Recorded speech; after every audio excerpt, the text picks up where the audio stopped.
जो आशा का दाता है तुम्हें आनंद और शांति से परिपूर्ण करे कि पवित्र आत्मा के सामर्थ्य से तुम्हारी आशा क्या हो, बढ़ती जाएगी।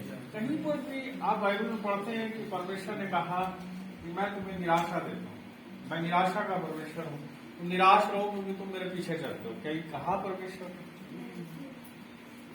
हम क्यों निराश हो जाते हैं? क्योंकि हम आत्मिक बातों को गंभीरता से नहीं समझते, यहाँ अपने परमेश्वर को बेहतर रीति से कई बार समझ नहीं पाते, उसके मार्गों पर हम दृढ़ता से नहीं चल पाते हैं, तो हम निराश हो जाते हैं।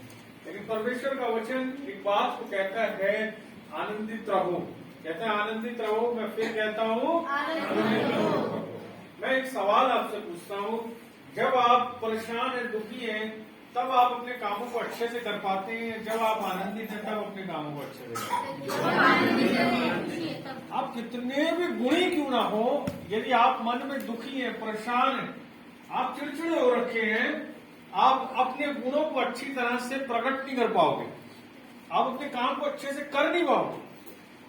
लेकिन यही अगर मन में आनंद भरा हुआ है, मन में शांति भरी हुई है, मन में खुशी है, आपको कोई काम नहीं भी आता, आप उसको अटेम्प्ट करते हैं तो हो जाता है।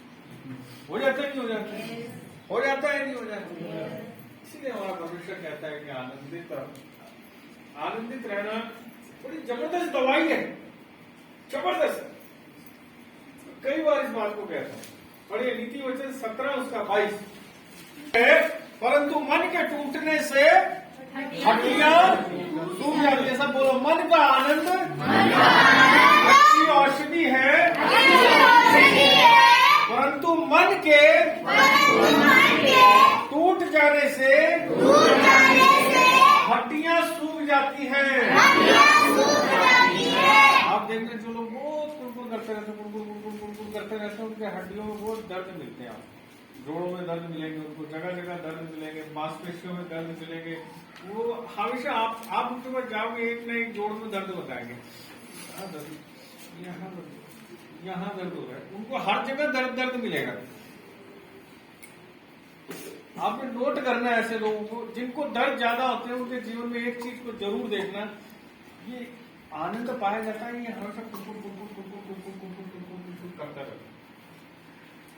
मेरे पास एक टीचर आई, आज से करीबन 10 साल पहले की बात बता रहा हूं। उसका पति इंजीनियर, उसका मैंने एक्सरे देखा, एक्सरे बिल्कुल नॉर्मल गर्दन का, लेकिन 12 साल से उसको गर्दन की हड्डी में दर्द था।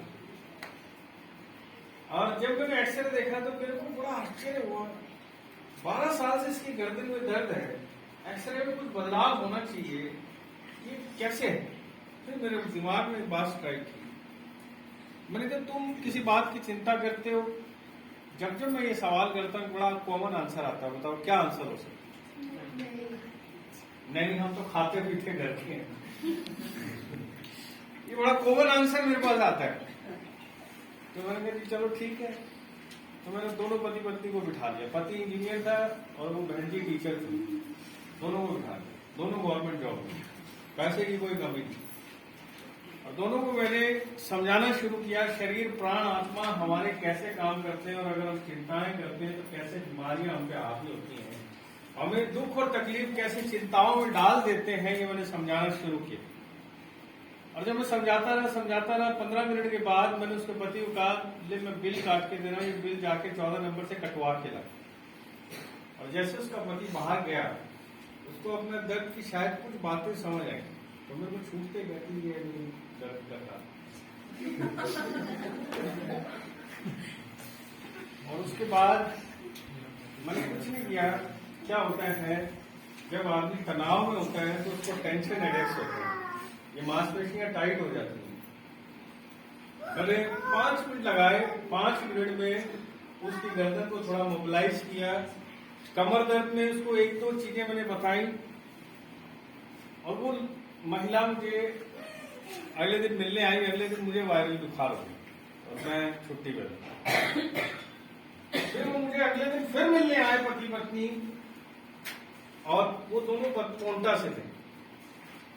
मैंने कहा हाँ जी बताओ। बोले भैया मेरी कमर का भी दर्द चला गया, मेरी गर्दन का भी दर्द चला गया, लेकिन मैं एक बात आपको बताना चाहती हूँ, मैं 12 साल से ये सोचती थी कि किसी ने मेरे ऊपर जादू तो ना कर। मैंने उसकी गर्दन को हल्का मोबिलाइज किया और उसकी कमर को थोड़ा सा सेटिंग की, ज्यादा समय नहीं दिया, लेकिन 12 साल का उसका दर्द गायब। वो इतनी खुश थी। मैं जब अगले दिन नहीं आया तो उससे अगले दिन मिलने आया कोंटा से स्पेशली। 2 दिन मेरे चक्कर काटे ये बताने के लिए कि मैं ठीक हूँ।